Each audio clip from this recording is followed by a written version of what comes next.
Hey there. Subscribe to my channel. And also press this bell icon. Attorney General William Barr said on CNN that he does not believe there are two justice systems in the United States for Black and white Americans. He added, "I think we have to be a little careful about throwing the idea of racism around, and I don't think it's as common as people suggest." What do you think? I think that Donald Trump and Bill Barr are spending full time in a different reality.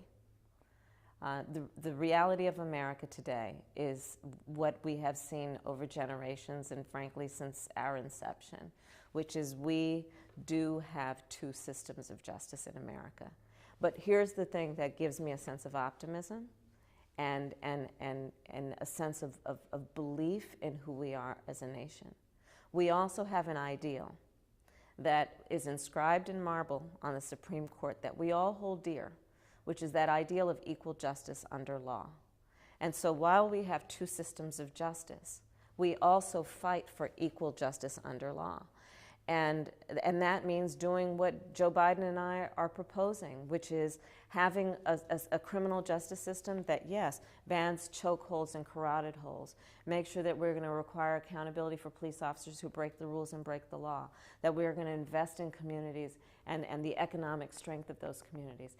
But doing it all recognizing that there are huge disparities in our country based on race. And it does us no good if we want to solve those disparities, to pretend they don't exist. And that exists in police forces across the country? There's no question that we have seen an unacceptable incidents for generations of unarmed Black men being killed. Nobody can deny that. You look at the numbers and proportionate to the population, a Black man is exponentially more likely to be stopped without probable cause, arrested. You can look at, for example, marijuana offenses, equal use between white population and Black population, but Black people are exponentially more likely to be arrested and prosecuted for those offenses. So I don't think that most reasonable people who are paying attention to the facts would dispute that there are racial disparities and a system that has engaged in racism. I want to ask about Russia. Yeah. The Department of Homeland Security bulletin said that Russia is trying to amplify claims that mail-in voting will lead to widespread voting fraud and undermine the public's trust in the upcoming election. Are you worried that Russian interference could cost you the election? I am clear that Russia interfered in the election of President of the United States in 2016. I serve on the Senate Intelligence Committee. We have published detailed reports about exactly what we believe happened. And I do believe that there will be foreign interference in the 2020 election and that Russia will be at the front of the line. Could it cost you the White House? Theoretically, of course. Yes. And that's based on what you're hearing publicly, or you mentioned you're on the Senate Intelligence Committee. Listen, let me just tell you something. We have to be a realist, and I'm a realist about it. Joe's a realist about it. We have classic voter suppression at play in this election coming up, where after the Supreme Court gutted the Voting Rights Act with Shelby v. Holder in 2013, dozens of states passed laws that were designed to suppress the Black vote, to suppress students from voting, to suppress our indigenous people from voting, so much so that in North Carolina, a court of appeals said the law was passed with surgical precision to get in the way of Black voters from voting. So we have classic voter suppression. We have what happened in 2016, which is foreign interference. We have a president who is trying to convince the American people not to believe in the integrity of our election system and compromise their belief that their vote might actually count. These things are all at play. And I am very realistic, Joe is very realistic about the fact that until we can win and get in and put some teeth back in the Voting Rights Act and bring back the public's confidence in the system, that there will be many obstacles that people are intentionally placing in front of Americans' ability to vote. But we will surpass and surmount and get around those obstacles. President Trump, Vice President Pence, they've been campaigning more and more on the issue of fracking. which is a process of oil and gas drilling. They think that this is going to help them win votes in key states like Pennsylvania. Joe Biden has said, quote, "I am not banning fracking." During your primary campaign, you said that you supported a ban. Are you comfortable with Joe Biden's position? Yes, because Joe is saying, listen, one, those are good paying jobs in places like Pennsylvania. And two, that we need to also invest and put a significant investment in the good paying union jobs that we can create around clean energy, around renewable energy.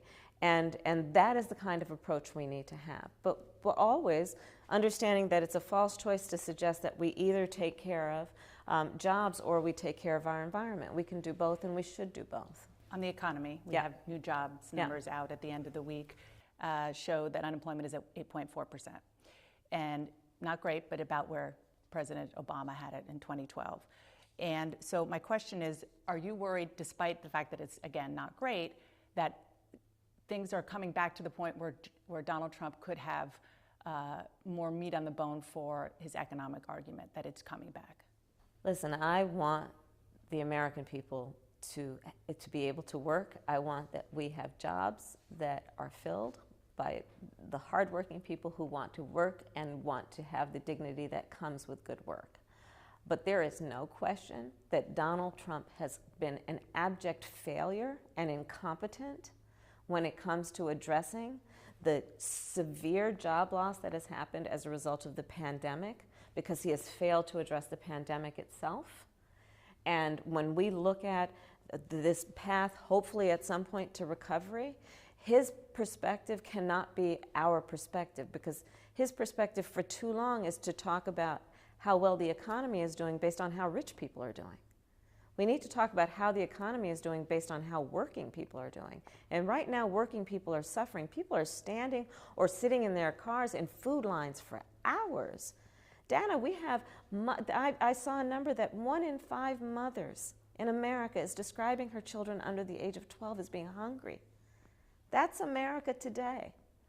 And we need leadership that cares about that, instead of looking in a mirror and professing greatness, when in fact there is abject despair.